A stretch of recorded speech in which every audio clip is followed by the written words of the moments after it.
야구야구 김영준입니다. 벌렌더는 만 42세의 나이로 98마일을 던진 것도 그렇고 참 신기한 선수입니다. 커쇼가 그냥 가을 야구를 못한다면 벌렌더는 월드시리즈만 못합니다. 월드시리즈를 제외한 성적이 29경기 16승 6패 2.53인 벌렌더는 2022년 5차전에서 5이닝 1실점 승리를 따내기 전까지 월드시리즈 통산 성적이 8경기 6패 5.40이었습니다. 벌렌더의 마무리 버전은 젠슨입니다. 젠슨은 월드시리즈 전까지는 48경기 18세이브 노블론 1.59인 반면 월드시리즈 성적은 7경기 2세이브 4블론 4.40입니다. 젠슨이 2017년 2차전에서 마윈 곤잘레스에게 동점 홈런을 맞지 않았다면 다저스는 2연승으로 시작할 수 있었습니다. 젠슨은 5차전에서도 브래그먼에게 끝내기 안타를 맞습니다. 젠슨은 2018년 3차전에서 제키 브래들리 주니어에게 8회 동점 홈런을 맞아 경기가 18회까지 가도록 했고 다음 날에는 스티브 피어스에게 8회 동점 홈런을 맞아 역전패의 원흉이 됩니다. 젠슨이 2020년 4차전에서 브렛 필립스에게 2타점짜리 역전 끝내기 안타를 맞자 그제서야 로버츠 감독은 젠슨 마무리를 포기했고 5차전 마무리를 트라이넨 6차전을 우리아스에게 맡깁니다. 애틀란타가 트리오의 전성기였던 1996년에 양키스에게 패했던 것, 클리브랜드가 1997년 7차전에서 충격적인 역전패를 당한 건 마무리인 마크 월러스와 호세 메사가 무너졌기 때문이었습니다. 반면 지난해 다저스의 가을엔 수호신이 있었습니다. 블레이크 트라이넨입니다. 마구를 던졌던 2018년에 멜빈 감독이 엄청난 혹사를 시켰던 트라이넨은 2020년 다저스와 1년 계약을 했고 가을에 좋은 활약을 합니다.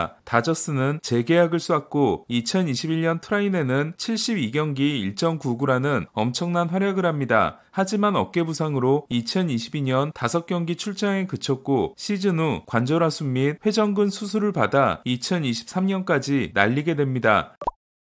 지난해 시범 경기 때 저는 트라이넨을 보고 깜짝 놀랍니다. 트라이넨이 던진 공은 물리 엔진이 망가지기라도 한 듯 말이 안 되는 궤적으로 들어왔습니다. 트라이넨은 그 경기에서 가슴팍에 공을 맞아 첫 35경기를 결장했는데 생각해보면 이는 다저스에게 천우신조였습니다. 5월에 돌아온 트라이넨은 로버츠 감독의 보호 속에 월드시리즈가 끝날 때까지 9위를 지켰고 가을에 수호신이 됩니다. 트라이넨은 DS 1차전 2점 차에서 올라와 아웃카운트 5개를 잡아냈고 5차전에서는 퍼펙트 세이브를 합니다. 월드시리즈 5차전에서는 로버츠 감독이 교체하러 올라왔다가 가슴팍을 쳐주고 내려간 후 1사 1, 2루를 극복해내면서 잡아낸 7개의 아웃카운트가 아니었다면 뷰러가 올라오기 전에 경기가 터졌을지도 모릅니다. 다저스는 그 공로를 인정해 37세 시즌을 시작하는 트라이넨에게 2년 계약을 줍니다. 하지만 올해의 트라이넨은 충격 그 자체입니다. 트라이넨은 시즌 출발을 정상적으로 하지만 8경기 만에 팔꿈치 염좌를 진단받아 15주를 거릅니다. 복귀 첫 5경기에서 7.36에 그친 후 9경기 연속 무실점을 이어갔지만 지난 시즌의 느낌은 아니었습니다. 결국 트라이넨은 폭탄이 됩니다. 야마모토가 마지막 아웃을 앞두고 할러데이에게 홈런을 맞아 노히터가 날아간 경기에서 트라이넨은 올라오자마자 2루타, 못 맞는 공, 폭투, 볼넷,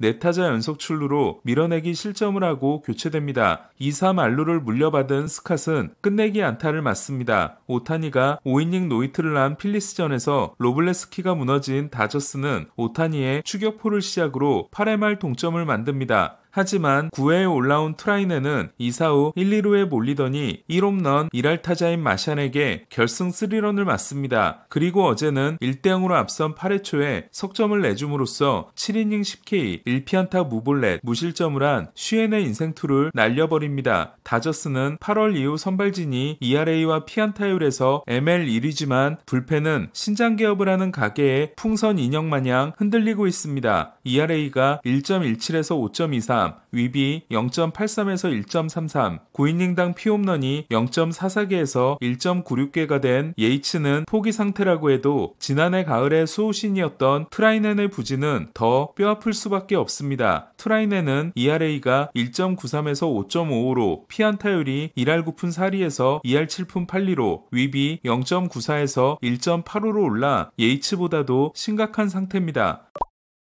트라이넨은 싱커 구속이 지난해 94.6마일에서 95.9마일로 1마일 이상 늘었지만 지난해 2할 2푼 1이었던 피안타율은 올해 4할 7리에 달하고 있습니다. 스위퍼는 헛스윙률이 49%에서 36%로 떨어졌는데 싱커의 낙폭과 스위퍼의 변화량이 크게 줄었습니다. 지난해 스위퍼는 하드히트 허용률이 15%였지만 올해는 33%로 2배가 넘습니다. 문제는 제구입니다. 지금 보시는 그림은 트라이넨이 우타자에게 던진 지난해와 올해 싱커로 왼쪽에 지난해는 우타자의 손목을 향한 공과 바깥쪽으로 낮게 들어온 두 가지 목적의 공이 있었다면 올해는 애매한 높이의 몸쪽 공이 많은 수를 차지하고 있습니다. 좌타자에게 던진 싱커 또한 지난해는 바깥쪽에 확실한 탄착군이 형성된 반면 올해는 복판에 몰린 공이 많습니다. 스위퍼를 보더라도 왼쪽에 지난해는 낮은 코스 보더라인에 몰려있는 공들이 많은 반면 오른쪽에 올해는 바깥쪽 유인구에 높이가 높고 복판에 몰린 공들도 많습니다. 결국 트라이넨은 구위보다는 제구 문제이고 원하는 위치로 들어가지 않기 때문에 움직임이 나빠진 거라 할 수 있습니다. 트라이넨은 필리스전을 망친 후 팬들이 좌절하는 걸 알고 있다. 하지만 진심으로 말씀드리건대 우리는 매일 최선을 다하고 있다. 우리가 하지 않고 있는 것도 뒤집어 보지 않은 돌도 없다. 노력의 문제도 준비의 문제도 아니다. 그냥 잘 안 풀릴 때가 있다며 최선을 다하고 있는데 결과가 안 따라주고 있을 뿐 설명할 방법이 없다고 했습니다. 로버츠 감독은 자이언츠전이 끝나고 트라이넨에 대한 나의 신뢰는 흔들리지 않는다고 했고 내가 트라이넨을 믿는 만큼 그도 자기 자신을 믿어야 한다고 했지만 가을 야구를 시작하고 나서 남이 트밋을 시전했다가는 큰일이 일어날 수도 있겠다는 생각이 듭니다. 다저스는 가을 야구가 다가올수록 선발진에 대한 기대감과 불펜에 대한 좌절감이 커지고 있습니다. 로버츠 감독은 최근 5경기에서 ERA 1.15, 윕 0.61, 피안타율 1할 1푼 3리, 9이닝당 12.1개의 삼진을 잡아낸 슈엔이 PS에서는 중요한 상황에서 등판하는 하이 레버리지 투수가 될 거라고 했습니다. 이는 트라이넨이 맡았던 역할입니다. 사사키는 2경기 연속 불펜으로 견고한 피칭을 함으로써 곧 팀에 합류해 PS 가능성까지 체크할 것으로 보입니다. 사사키는 지난해 일본에서 8이닝 9K 무실점으로 인상적인 PS 피칭을 한 적이 있습니다. 지난해 정규 시즌을 거의 날리고 월드시리즈에서 돌아와 3경기를 등판했던 그라테롤에 대해서는 프리드만 사장이 올 시즌 복귀는 어렵다고 한 반면 더 늦은 시점에서 인터뷰를 한 로버츠 감독은 불펜 피칭에서 나쁘지 않았고 PS 합류 가능성을 체크하고 있다고 했습니다. 한편 역시 심각한 테너 스캇은 부담을 느끼지 않는다고 하면 거짓말일 것이다 라고 했지만 부진에 대한 이유가 계약에 대한 부담감 때문이라고 해석할 만한 말은 하지 않은 것으로 확인됩니다. 스캇은 20일 자이언츠전에서 석점차에서 올라와 세이브를 했지만 여전히 위태로운 피칭이었습니다. 다저스 프리드먼 사장은 마감 시한 때 불펜을 사지 않겠다는 너무 위험한 목표를 세우고 겨울에 큰 지출을 했고 결국 1억 700만 달러를 준 스캇, 트라이넨, 예이츠의 부진이 불펜 붕괴의 직접적인 원인이 됐다고 할 수 있습니다. 슈엔은 트라이넨을 대신해 2020년에 우리아스 같은 존재가 될 수 있을까요? 로버츠 감독은 가을에 관성에 따른 기용을 하지 않을 만큼 냉철해질 수 있을까요? 야구야구 김영준이었습니다.